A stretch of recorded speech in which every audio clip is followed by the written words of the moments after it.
Got a live oak we're working on today that is full of cables. I see 1, 2, 3, 4, 5 cables up there. It's also full of dead branches. There's so much dieback in it. I think the tree is going downhill. This whole limb right here is completely dead, and it's got a cable on it. And it goes all the way back over to there. I neglected to bring the bolt cutters. Maybe Jorge's got some. This one right here is almost completely dead. It's got a little tiny bit of life on it. So we'll take out the major deadwood on it. And there's deadwood out here. I can put the bucket over here. I can get some of this stuff with the bucket. That might work. I don't want to block her in. Big cavity right there. That's a weakness. Look at that. And another cavity right there. So this whole limb's got some weakness. This one right here has got weakness. Everywhere you look, this tree is in really rough shape. But this branch right here, I see, that's on the verge of breaking. So I'm going to put the three-legged fruit ladder up here and just start cutting off the ladder because we can't climb on that. That's just potentially too weak. Oh dear. You know, last time I worked on this tree, ants came pouring out of it. Sorry about the blower noise in the background there. The gardener showed up with 3 blowers, 3 guys. That's all they did was walk around this property blowing everything off. So I'm up on the ladder right now, and this limb, my thoughts are, well, first off, I can't cut it from the top because it's got so much pressure it'll pinch the saw. So I'm going to start cutting from the underside. And that's what happened.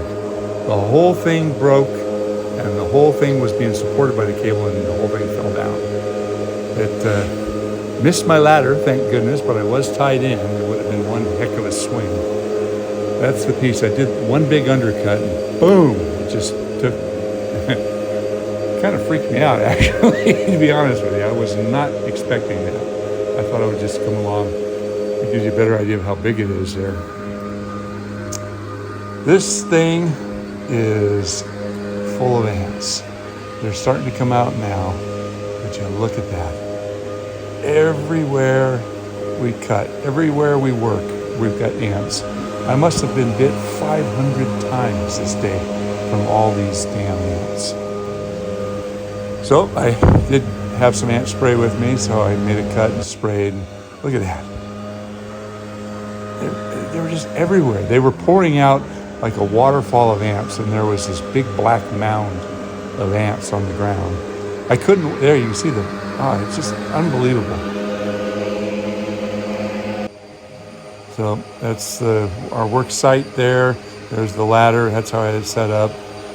We did this job in a bunch of different operations. Ant spray. So I made a cut and sprayed, made a cut and sprayed, made a cut and sprayed.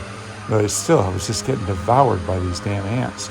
We couldn't work there without, killing these ants. There was a light up in the tree that went down when this whole thing fell.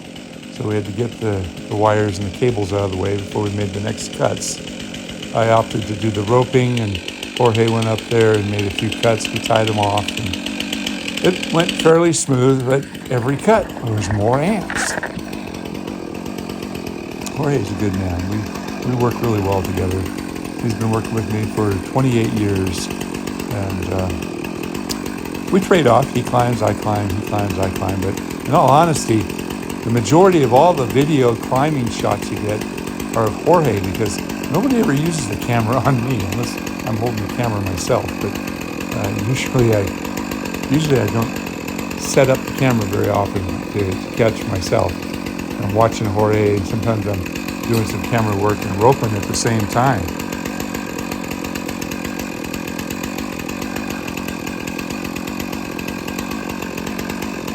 You gotta forgive the noise here. I'm doing the best I can with the voiceover, but the background noise sometimes overwhelms the shots.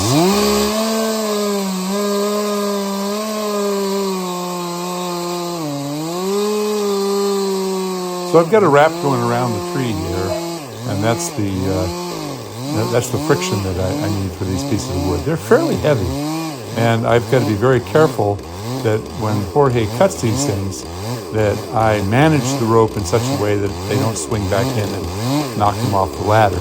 He is tied in, but that's an expensive ladder. I don't want to wreck the ladder. So he cut as far as he could go, and he opted to push it off the last little bit. And there we go. No problems.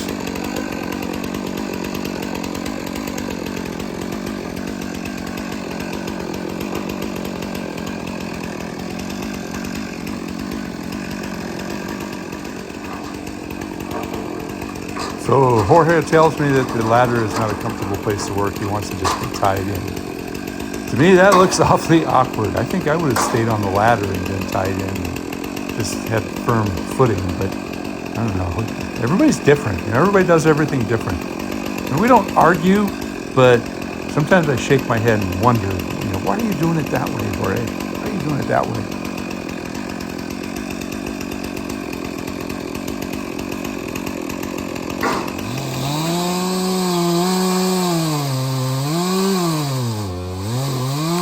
So I'm managing the rope again. I've got a good wrap around the trunk of the tree. So there's plenty of friction. And the pieces that he's cutting, they're probably, I don't know, 100, 150 pounds. As he gets closer to the trunk, there is still some water weight in these things. But my job is not to let this thing slam into him. So just a quick drop, get it past him, walk my way back up so I can get a hold of this piece of wood while I've still got control of it. And I let the rope kind of slip slide through my hands and get it back up and out of the way.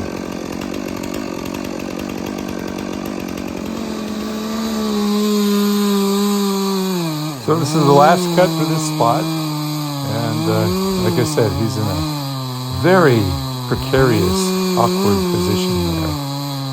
But who am I to say don't do it that way? He pulls it off. He does a pretty good job of getting into these really insane positions to do these jobs, do these cuts. I want you to take notice of the way that I'm using my butt to do a butt fillet to help control this piece of wood. It's a fairly heavy piece of wood. I do have a wrap around the trunk, which reduces the weight through more friction. But if you use a butt fillet, kind of like an old rock climbing style, you've got so much more control. I do have gloves on, which is really important when doing any kind of roping. But I don't know if you just hold on to the rope, but try learning how to do a butt fillet.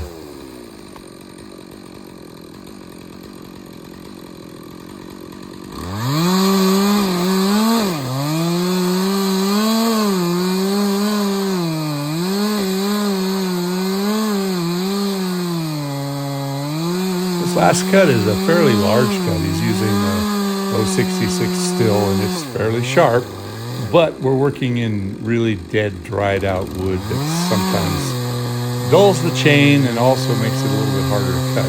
But then again, his positioning is part of the problem too.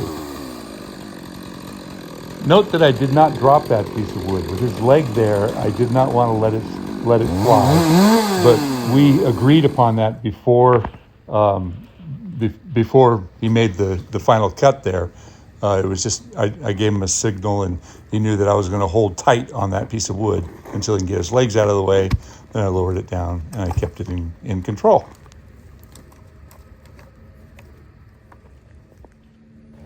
See that pile of black stuff on the ground? Millions of ants were pouring out of here like a waterfall.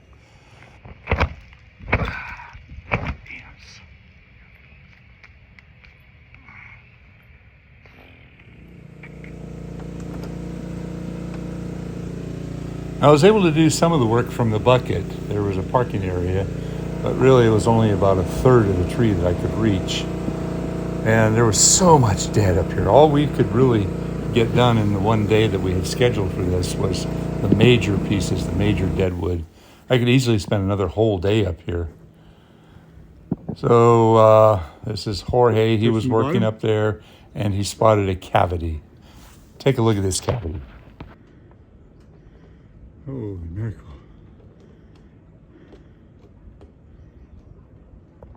Okay, how far in did you put your saw? This one on this side, almost to here, and right here. I didn't You hold couldn't reach the blade top, so it's hollow all the way through, huh? yeah. It went on That's a bad decay pocket. At this point, Jorge leaned on the rope while he was on top of the ladder, and he knocked the ladder over. So he carried on working. He was working his way up, but he kind of pushed off on the ladder, going off to another side of the tree there and looking at more decay further up. Now, this limb was so bad that it probably should be removed because it's got a structural deficiency in there. But the big however is two of the cables that are going over to the other side of the tree are tied into this one limb. You want to remove So if we it? took the limb out or cut the cables, something else might fail. Yes. I'm doing the best I can for what we've got to work on. We did spend a bit of time up there undoing the wrap so we can get that piece of wood out of the tree. Ready? I'm ready. Let's go.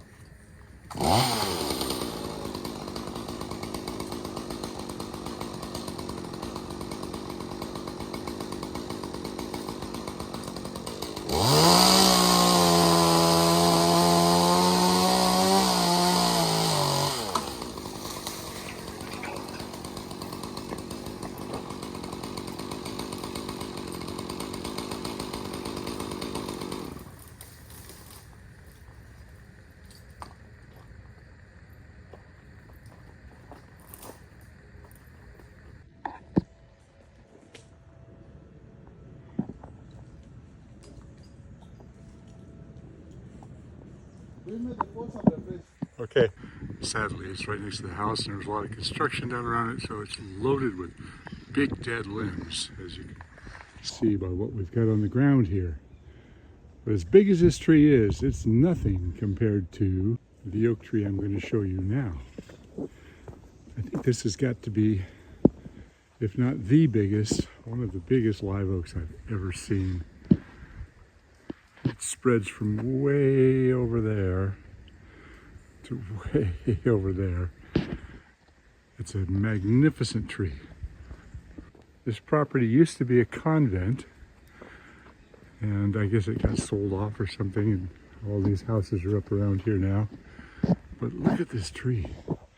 This thing is incredible, and it needs work. It's full of big dead limbs. It's also full of supports. I'm guessing these must have been done back when this was a convent. Look at that. It's completely encapsulated inside that. There's another one. What I really wanted to show you was this limb. This limb broke a long time ago and rested on this spot right here. There's a support on that spot. So how long ago that happened is anybody's guess. I've been up there and it's just full of squirrel poop. And it goes all the way up and over there and all the way down over here. That one, lower one, is from that limb over there. I counted 7 cables up in the upper canopy here, as well as these big props down here low. So somebody put a lot of effort into this tree a long, long time ago, and it needs help now. This limb is dead. This was dead. That's dead. Some more dieback, dead, dead.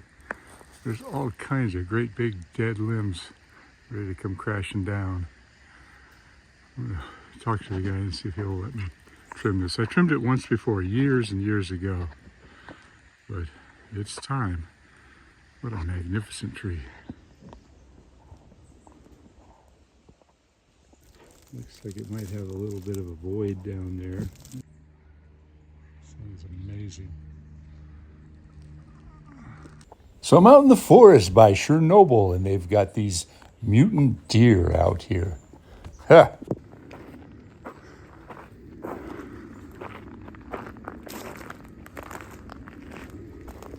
So we've got all this wood, and it's rotten, it's full of ants still. I sprayed what I could, but we've got to load all this stuff up. I've got to use the dolly and run it down to the bottom, and we've got to manually pick it up. Look at that, dead ants. That's a big pile of dead ants. And there it is. That was not fun. I was just getting eaten alive by ants. They're all over the truck. Truck is going to be crawling. Ah, hate ants. They're I gonna hate be coming ants. up into the cab. And we've got this big pile of dead that we have to chip. When you chip dead stuff that's been dead for a long time, it just powderizes as it goes through the chipper. That's kind of cool. I'm way up in the air, kind of looking down at the remaining canopy on this tree. And from this perspective, it doesn't look too bad. There's still a lot of green foliage up there. There's some of the cables. There's at least 5 cables in this tree. It's all held together. And this guy's lived here about 10 years. He did not do these cables, so it's been quite a while. There we go. Look at the size of that acorn.